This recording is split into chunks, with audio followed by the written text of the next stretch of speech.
Çek.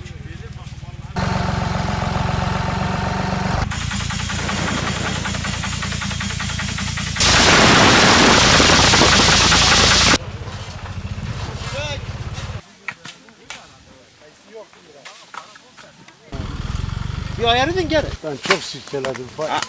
Ellik.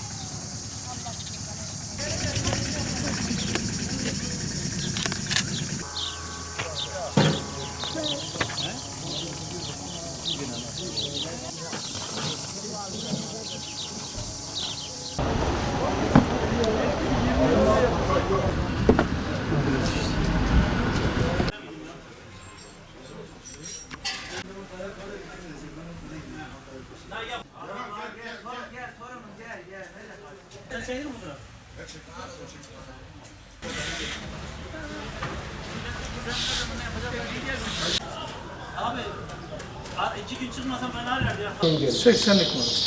Öyle mi? Ha, startında. Üründeki kaliteyi siz de görün arkadaşlar.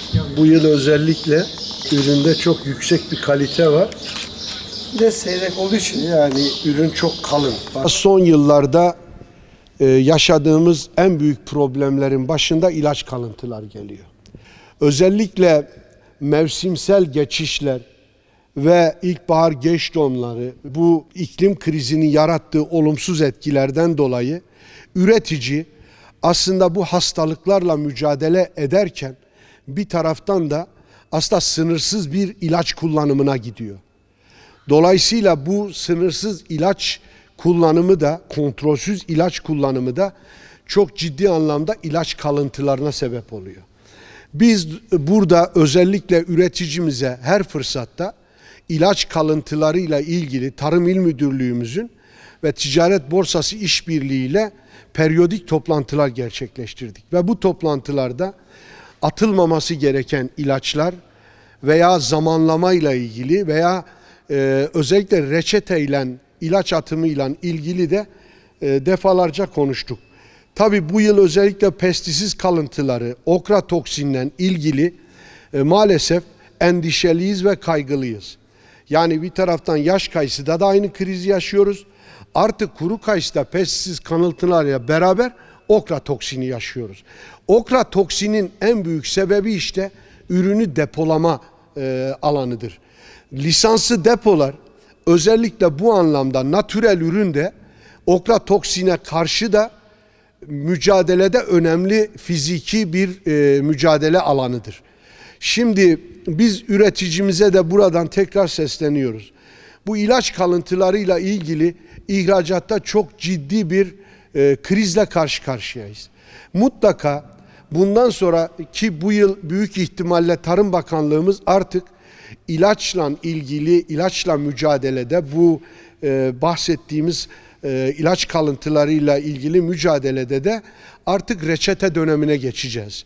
Yani artık ziraat mühendisleri ve zirai ilaç satışı gerçekleştiren yerlerde bir reçete dönemi başlayacak.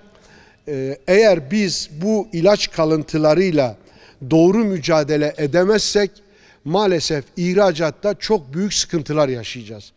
Şimdi incirde yaşanan alfa toksin krizinin yarattığı olumsuzluk gerçekten çok sıkıntılı. Kayısıda da mutlaka bu pestisit kalıntıları, okra toksin gibi özellikle kükürtle ilgili verdiğimiz mücadelede mutlaka üreticinin bize ciddi anlamda bir destek sağlaması gerekiyor. Ama biz şunu da anlıyoruz.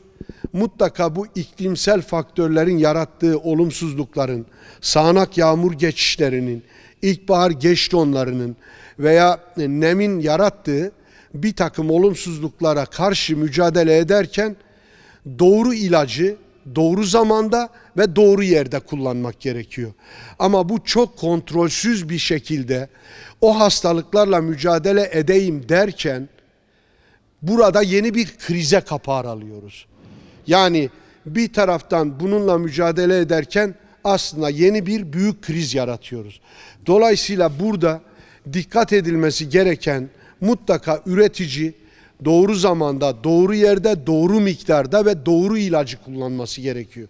Aksi takdirde biz bundan sonraki yıllarda ilaç kalıntılarıyla ilgili çok daha büyük sıkıntılar yaşayacağız.